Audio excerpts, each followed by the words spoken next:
Friends, તો આજે આપણે બનાવીશું સુખડી, જે આપણે ગુજરાતી ઘરોમાં તો વારા ઘડીએ બનતી જ હોય છે. એટલે કે જ્યારે પણ ગળ્યું ખાવાનું મન થાય તો ચાલો ફટાફટ આપણે સુખડી બનાવી દઈએ. તો ચાલો સ્ટાર્ટ કરીએ.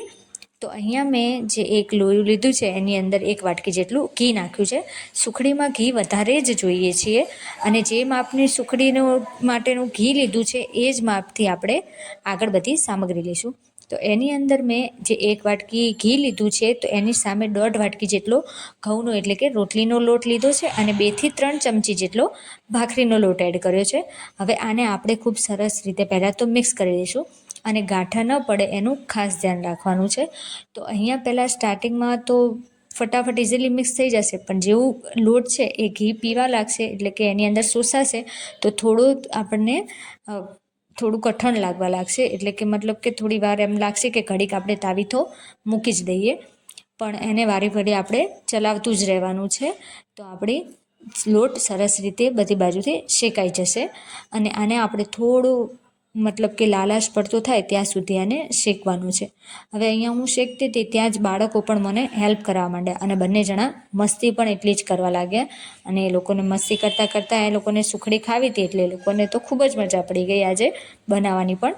તો અહીંયા જ્યાં સુધી આપણે લોટ શેકીએ છીએ ત્યાં સુધી મેં જે થાળીની અંદર સુખડી પાથરવાની છે એ જ થાળીને ઘીથી ગ્રીસ પણ કરી લીધું છે.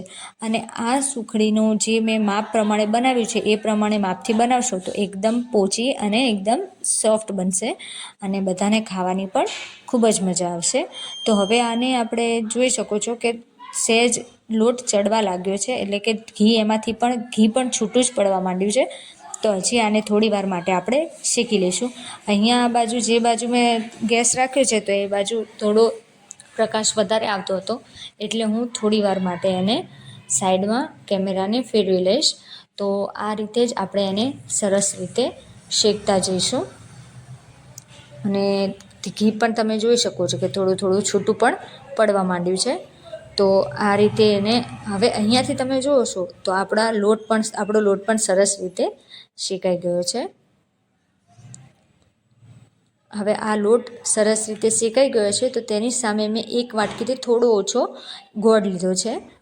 હવે આને ગોળ મેં ઝીણો સમારીને જ લીધો છે. એના લીધે શું છે કે જે આપણો લોટ ગરમ છે તો એનાથી જે ગોળ છે એ સરસ રીતે ઓગળી જાય. અહીંયા મેં ગોળ નાખ્યા બાદ 5 થી 10 સેકન્ડ માટે જ ગેસ ચાલુ રાખ્યો છે, અને ત્યારબાદ આપણે ગેસ બંધ કરી દીધો છે. જ્યારે આપણે આ સ્ટેજ ઉપર ગોળ એડ કરીએ તો 5 થી 10 જ મિનિટ માટે ગેસ ચાલુ રાખી લઈશું, બાકી આપણે ગેસ બંધ જ કરી દેવાનો છે, અને એને ફટાફટ હલાવતા જઈશું. મતલબ કે તો એ ગોળ છે એ બધીમાં સરસ રીતે ઓગળી જશે, અને ખૂબ જ સરસ રીતે આપણે ટેસ્ટી એવી સુખડી તૈયાર થઈ જશે. તો હવે આ ગોળ પણ તમે જોઈ શકો છો કે સરસ રીતે ઓગળી ગયો છે, અને ન ઓગળ્યો હોય તો આવી રીતે એને ટુકડા કરીને એને કરી લેશો, અને સતત હલાવતા જશો તો સરસ રીતે ઓગળી જશે. હવે આપણો ગોળ અને લોટ અને ઘીમાં બધું સરસ રીતે મિક્સ થઈ ગયું છે, અને આ રીતે સુખડી બનશે ત્યારે સહેજ લાલાશ પડતી અને ઘીના લીધે ખૂબ જ સરસ આપણે રેડી થઈ જશે. તો હવે આને હું જે થાળીમાં જેમાં ઘી પાથર્યું હતું થોડું ગ્રીસ કરી લીધું હતું જે થાળીને, એની અંદર હું બધી સુખડી પાથરી લઈશ. હવે આવી રીતે તમે તાવીથાની મદદથી પણ કરી શકો છો, અને કોઈ વાડકી હોય તો એની વાડકીમાં નીચેના ભાગમાં તળિયામાં એટલે કે આપણે થોડું ઘી લગાવીને, એટલે કે સહેજ જ ઘીવાળી વાડકી કરીને એને આવી રીતે આપણે પાથરી દઈશું. તો મેં પણ અહીંયા સહેજ એવી રીતે જોઈ શકો છો કે ઘીવાળી વાડકી કરીને એને ખૂબ સરસ રીતે એને પાથરી દીધી છે થાળીની અંદર સુખડીને પણ.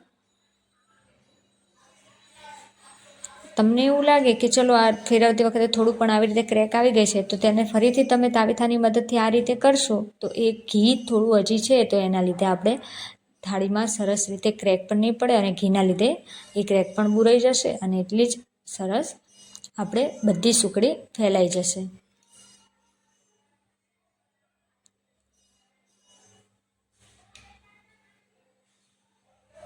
અને જ્યારે આવી થોડી 2 મિનિટ માટે એને આપણે સાઈડમાં રાખી દઈશું, અને 2 મિનિટ બાદ આપણે તેના ચપ્પાની મદદથી એને કટ કરી લઈશું.